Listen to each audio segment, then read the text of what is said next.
Llegará gente del campo, mi casa se ha vuelto fiesta, serpentina de mi raza que indica que no está muerta. Llegará gente del campo, traerá noticias del monte, si llovió perlas azules y en santo vela sus nombres.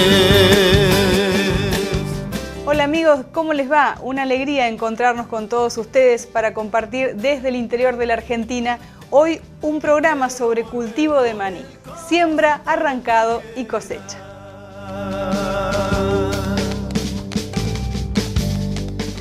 Córdoba produce más del 90% de lo que se exporta desde Argentina en maní. Por eso quisimos visitar en las distintas etapas del desarrollo del cultivo algunos lotes en nuestra zona. Comenzamos presentándoles a los señores Eduardo y Franco Rebelli, que nos comentan cómo estaban trabajando este maní justamente cuando apenas las plantas cubrían el surco.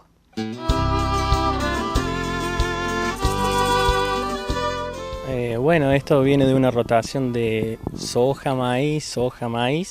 El año pasado se perdió el maíz acá por el año de mucha seca y bueno, está sembrado en directa el 27 de octubre de 2012. ¿Ustedes trabajan con algún tipo de inoculación? ¿Están poniendo fungicidas en esta época? Comentanos un poco cómo es el desarrollo de este lote. Sí, bueno, se han hecho los barbechos, después se hace preemergente, postemergente, se hizo un control de malezas y ya tiene un control de insecticidas junto hecho con los 2 pasadas de fungicida que ya tiene y le faltaría una tercera para terminar el ciclo. ¿Y a nivel de semillas eligen algún tipo de semilla con cobertura, con alguna característica que permita mejor rendimiento? Bueno, este año Cotagro nos proveyó la semilla con polímero, es el primer año que lo usamos. ¿Y ven algún cambio respecto de otras veces? Sí, en el nacimiento, al tratarla en la sembradora, menos rotura. Y en el tipo de traslado de las bolsas de semilla para el momento de la siembra me comentabas este sistema que están trabajando ustedes. Sí, hace 2 años que usamos Big Bag. ¿En qué consiste el Big Bag? A ver. Bueno, lo que pasa es que el maní requiere de muchos kilos de semilla por hectárea. Estamos hablando de entre 120 y 150 kilos de semilla por hectárea. Entonces el manipuleo de la semilla se torna complicado. El Big Bag, o sea, es como que en cada vuelta o cada 2 o 3 vueltas tenés que cargar semillas, llenar la sembradora. Y entonces el Big Bag son bolsones grandes que tienen 700, 750 kilos de semilla y se trabajan con pinche como los rollos que levantan sobre la sembradora y bueno, se descarga la semilla de esa forma. Se evita tener que mover las bolsas a un camión, desde un camión a un acoplado, de un acoplado a la sembradora y en cada movimiento de eso se produce pelado de la semilla que, o partido que hace que eso no nazca. Y es decir que este año recién ustedes van a comparar con el uso de semillas con polímero, ¿cuál sería la diferencia en el rinde? Hasta que no vean la cosecha no lo van a saber. Sí, lo que pasa es que eso es una cosa que se aprecia ya desde el momento del nacimiento. Cuando vos tenés un buen stand de planta, de acuerdo a los granos que vos pones, ya notás que eso es bueno, ¿viste? Y cuando ves que ha llegado la semilla a la sembradora y no está pelada, no está partida, vos ya estás viendo que eso está bien hecho. Hay protesta en las paredes, otra manifestación. En todas nuestras recorridas por cultivos de maní nos acompañó el ingeniero agrónomo José Marcelino, justamente para darnos su análisis de cada uno de estos lotes. Cada día proponernos ser mejor. Bueno, se lo ve bien por el momento y realmente está bien, yo creo que quizás por la condición un poco de sequía que ha tenido el año. Recordamos que en el patosistema soja-maní en una rotación corta.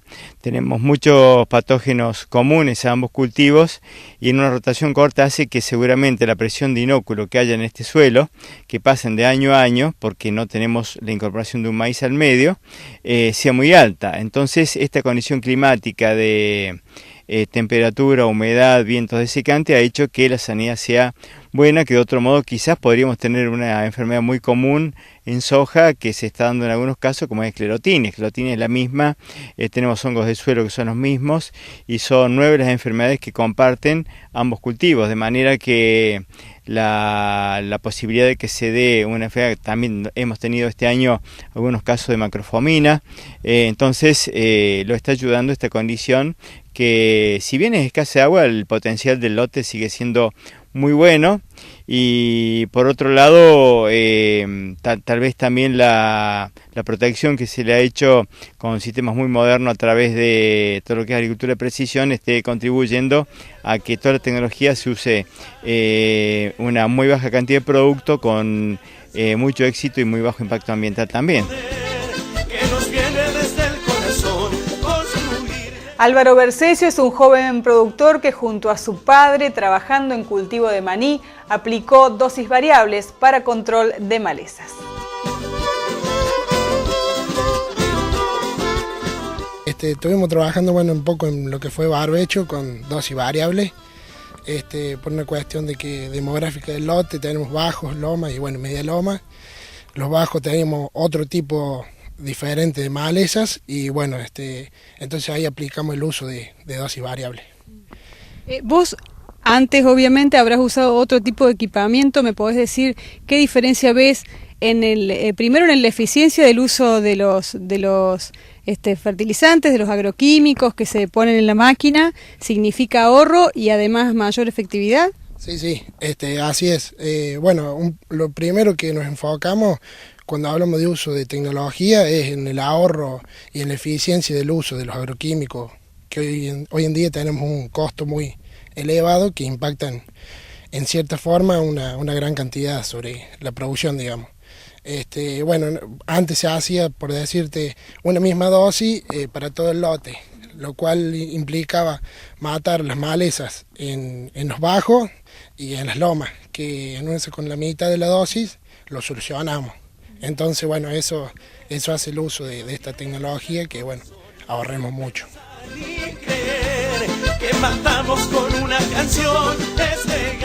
Después de la pausa, conocemos cómo se trabaja el arrancado en el cultivo de maní.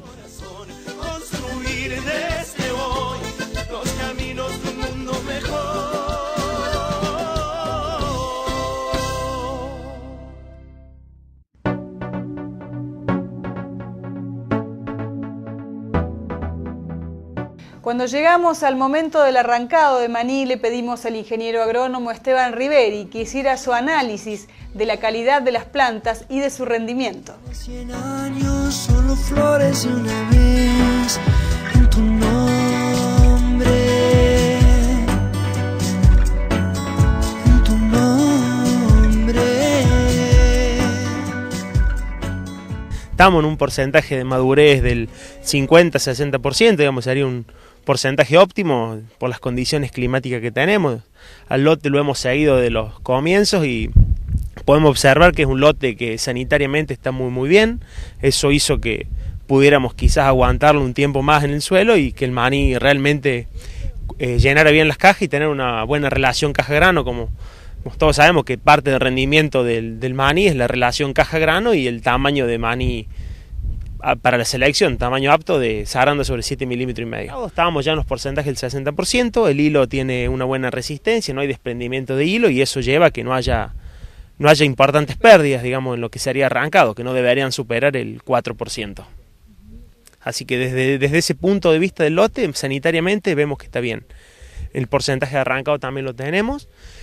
También pudimos observar la profundidad de arrancado, una profundidad acorde, digamos, se está trabajando por debajo de la profundidad de las últimas cajas, eso lleva a que no haga disminuir las pérdidas y no se profundiza demasiado la arrancada, así evitamos, digamos, llevar tierra a la andana, que es lo que puede ocurrir más en estos terrenos cuando tienen un alto contenido de humedad, digamos, ya sea porque las últimas lluvias que tuvimos con una alta intensidad, y a su vez la duración de los días, al venir a cortarse la temperatura menor, no hay prácticamente evaporación. Se ve un tamaño muy parejo de las cajas, realmente todas grandes, ¿no? Sí, eso es lo que hizo que el maní realmente se comportara bien, cumpliera bien su ciclo, digamos, inclusive hasta lo pasó. Estamos hablando de un maní que de 180 días de sembrado, calculemos que de emergencia tenga 165 días, y el ciclo para un maní grano oleico como es este se habla de unos 155 días, así que hemos podido pasar unos días el ciclo, y bueno, y eso nos hizo que se tuviera bien uniforme el tamaño de la caja. Invocarte, voy a convertirlo en miel, en tu nombre. En tu nombre. Y por supuesto que los dueños de casa en esa ocasión, los hermanos Hugo y Néstor Ribota, nos brindaron su experiencia sobre cómo trabajar el arrancado. En el vértigo de la inmensidad y los pájaros. Acá es un lote de 37 hectáreas este lote. Bueno, ya vamos terminando la arrancada, quedan 120 hectáreas. Sembramos 301 hectáreas en total, pero ya vamos terminando. Sí, ahora está un poquito húmedo, recién ahora hemos arrancado, pues estos días llovió 20 milímetros hace 2 días y está un poquito barroso, pero andan. Y tenemos unas napas bastante altas acá, pero sin embargo sale, por lo que vemos, muy limpio en la caja. Sí, porque son tierras muy livianas, arenosas, no son tierras pesadas, no se queda pegado mucho a la chaucha. Ustedes están aquí trabajando con maní, me decía, cada 5 o 6 años recién en cada lote. Sí, se hace un maní, después se hace un maíz de segunda, soja, se va rotando, no antes de los 5 o 6 años, volvemos a caer de vuelta a hacer un maní. Y estábamos viendo que están también sembrando trigo al voleo en el momento de la arrancada. Sí, le vamos tirando un trigo para un barbecho para que no vuele, porque estas tierras son muy livianas y cuando menos te descuidas unos vientos se haga revuelo. De la inmensidad y los pájaros. Bueno, este es un modelo antiguo, digamos, no es de los últimos modelos, pero acomodada como está trabajando bastante bien. Timones fijos, no son flotantes. Los timones, o sea, las rejas, los timones ya son modernos, de arrancadoras modernas, están acomodados de acuerdo a lo que se usa hoy en día. Bueno, lo demás es simple, es casi común, digamos, de todas las arrancadoras, el acarreador. Bueno, este es a correr, las otras, las modernas, ya son a cadena, pero lo demás es casi normal de todas las otras arrancadoras. Pero está trabajando bastante bien. La diferencia con las modernas es que esta no copia la altura del suelo. Claro, no, sí, inclusive en terreno desparejo anda mucho mejor la arrancadora con timones flotantes, para la regulación es más fácil también. Este es más complicada la regulación y bueno, hay que tener más cuidado en el momento de ponerla a trabajar, de la comba de la reja, que corten bien, que estén bien afiladas, y la profundidad siempre llevarla un poquito más que las otras porque en parte te corta más pandito y afecta el maní, pero andan, no hace el trabajo de otra, pero andan también. ¿Cada cuánto se afilan las cuchillas? No, las rejas depende del terreno, si está muy seco, 40, 50 hectáreas o menos, a veces hay que afilarla. En caso ahora que está el terreno muy húmedo, no, duran mucho más. Pueden pasar 60, 70 hectáreas sin tocarla. Eso depende de cómo está el terreno, de la humedad y la dureza del suelo, digamos. Néstor, me decía recién también que las máquinas, las arrancadoras más modernas juntan demasiado, esparcen más la caja cuando la arrancan respecto de esta. La fila, sí, la fila depende.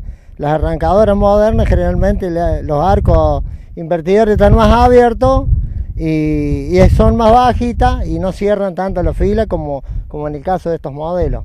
¿Y qué conviene? Y bueno, eso va en gusto de cada productor. A nosotros nos gusta un poco achicar la fila por el tema de los vientos, menos piso. Es un poco más lerdo para triarlo después, para cosechar, porque demora más el maní en el secado. Pero las máquinas que dejan la hilera abierta, por ahí te viene un viento o los ha tocado años de granizo que al quedar tan ancha la fila lo golpea más la piedra y tenés más pérdida, ¿viste? Pero a nosotros nos gusta así, con filas chiconas, lo más chicas posible.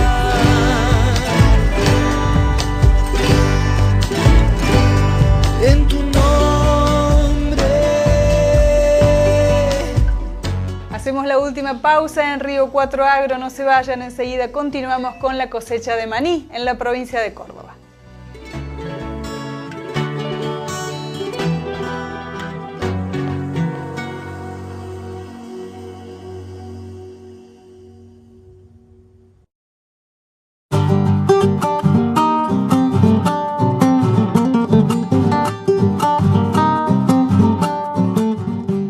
En arrancado y cosecha, cada productor tiene su forma. De esto nos da cuenta el ingeniero José Marcelino. De los patos y queñalos son los guerreros armados que vuelven. Claro, cada uno tiene su libro y también tiene que ver un poco con la cosechadora. Es decir, cada productor sabe con qué cosechadora lo va a cosechar y bueno, no son todas iguales. Algunas se comportan más con un mejor comportamiento a un tipo de hilera, más cerrada, más abierta.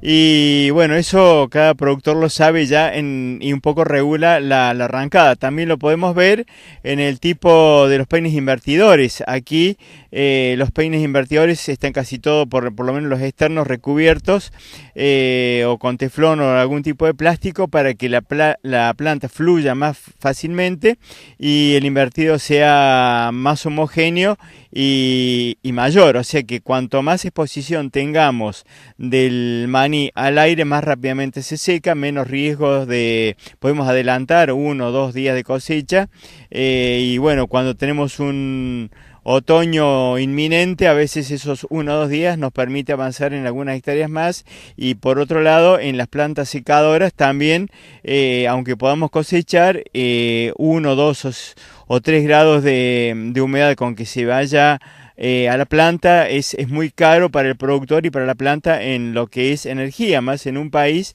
donde la energía precisamente es un recurso carencial. El sueño de su dinero enancado en un silbido. Bueno, se ha instalado en los últimos años la idea y ya está prácticamente como norma en las buenas prácticas agrícolas y prácticamente se va a empezar a exigir a nivel de la comunidad económica que bueno, se haga el seguimiento de cada lote con la rotación como están haciendo acá, después de 4 o 5 años volver al mismo lote. El INTA y varias organizaciones ya particulares están trabajando con lo que es la huella de carbono, la huella hídrica y bueno, el hecho de tener una cobertura en el momento de arrancado, que significa que este suelo no se va a volar en pleno invierno, es un punto a favor para el comercio exterior que seguramente se va a estar utilizando en algún momento como alguna barrera para arancelaria por no comprarnos por decir que estamos destruyendo el ambiente, ¿no? Estuve viendo que estabas con un aro midiendo la posibilidad de rinde a cosecha. ¿Cuánto se puede llegar a calcular en este lote? Bueno, el rinde, lo dijo el productor, es un rinde realmente alto. Yo creo que es el mejor maní que he visto en lo que va de la campaña. Es un lote, me parece, rondando los 45-50 quintales en caja. Luego viene ahí la relación caja-grano, que siempre es 75, 72, 77, según la variedad, según cómo vengan las condiciones. Y también lo que es muy interesante es que es un lote que al no haber sufrido momentos de estrés hídricos, tenemos una gran homogeneidad en la maduración, o sea, prácticamente todas las chauchas han madurado simultáneamente. Vamos a tener una gran calidad de grano. Cuando uno tiene gran calidad de grano, hace que no tengamos granos verdes ni demasiado maduros. Eso hace que luego en góndola tengan mejor conservación y sobre todo si son los tipos el grano oleico, que es una variedad de los alto oleicos, que es digamos la variedad genérica de de alto contenido de ácido oleico. Y por otro lado, el aro también lo estaba midiendo, lo estaba usando para recordar la pérdida, ¿cierto? Cuando uno tiene aproximadamente 19 granos dentro del aro, estamos en un quintal de pérdida, ¿no? Que sería una pérdida muy normal. Acá prácticamente no estamos llegando a eso, así que la perfección del arrancado en este lote, por el tipo de lote, por el tipo de suelo, el tipo de manejo y por la calidad en que se están conservando las máquinas, es realmente excepcional. El sueño de su dinero, en Nancagua en un silbido, un corazón santiagueño.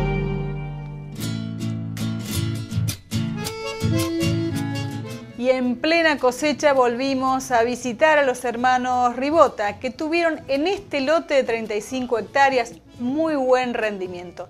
En todos los otros no fue tan bien.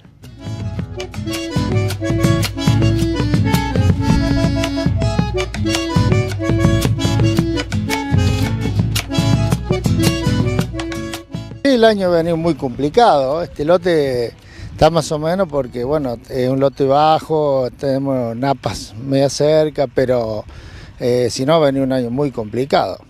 Y este lote, bueno, se ha hecho en directa, bueno, se ha hecho barbecho, todo como se debe, pero se ha sembrado en directa con un cincelito adelante de atrás de la cuchilla, barquito de siembra, con un cincel que va moviendo un poco en la misma sembradora.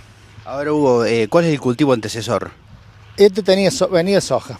Venía soja, ¿y ahora qué le van a sembrar? Porque veo que ya hay un verdeo sembrado, ¿puede ser?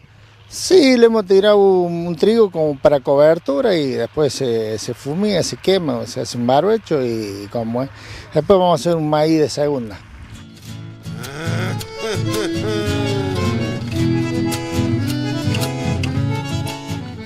Y bueno, y puede ser que los cambie un poco el año, porque bueno, este lote es más o menos bajo, napa cerca, pero venimos 3-4 años muy complicados, muy malos. Ahora vos conocés de cultivos y sabés, Hugo, y me has dicho personalmente que el cultivo de maní es un cultivo realmente rústico en cuanto a la sequía.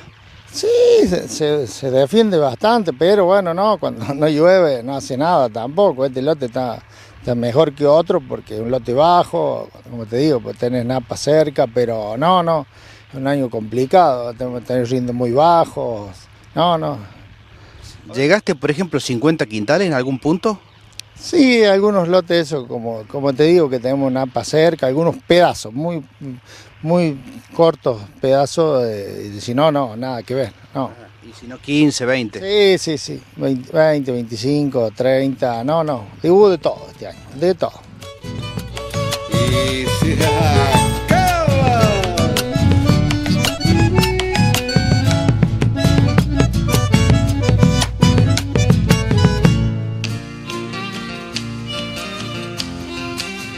Y llegamos al final, amigos. En esta edición hemos hablado de cultivo de maní. Queremos en próximas ediciones mostrarles qué pasa con la industrialización de esta oleaginosa que es tan importante en la exportación argentina. Nos vemos el próximo jueves, si Dios quiere, a las 20:30. Un abrazo a todos.